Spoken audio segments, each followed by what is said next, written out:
Situation create করলেন যেন মনে হলো মেসি যখন মাঠে ঢুকেছে আমি ওনাকে ঘিরে দাঁড়িয়েছিলাম একা, আমি ওনার সাথে ছবি তুলছিলাম সেলফি নিয়ে। বলতে পারবেন কি আপনাদের ভিউ, আপনাদের ভিশন কোনোভাবে আমি ব্লক করেছি?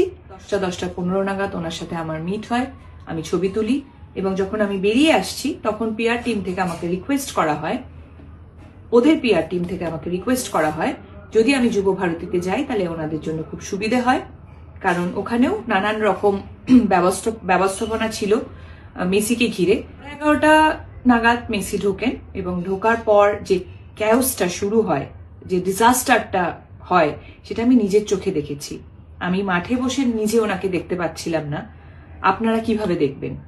আমি টেন্টের মধ্যে ছিলাম এবং দেখতে পাচ্ছিলাম কিভাবে ম্যানেজমেন্টের একটা ডিজাস্টারের জন্য এত সুন্দর একটা ইভেন্ট হতে গিয়েও হলো না। আমাকে নিয়ে ট্রোল করা, অকথ্য ভাষায় গালাগালি, আমাকে একটা প্রোপাগান্ডা বানিয়ে, আমাকে একটা অবজেক্ট বানিয়ে, মানে আপনারা এমন একটা সিচুয়েশন ক্রিয়েট করলেন যেন মনে হলো মেসি যখন মাঠে ঢুকেছে আমি ওনাকে ঘিরে দাঁড়িয়েছিলাম একা, আমি ওনার সাথে ছবি তুলছিলাম সেলফি নিয়ে। বলতে পারবেন কি আপনাদের ভিউ, আপনাদের ভিশন কোনোভাবে আমি ব্লক করেছি? আমি কি মাঠে কোথাও ছিলাম? আমার কি দোষ যে আমাকে ইনভাইট করেছিল, আমি হায়াতে গিয়ে ওনার সাথে ছবি তুলেছি, সেটা দোষ?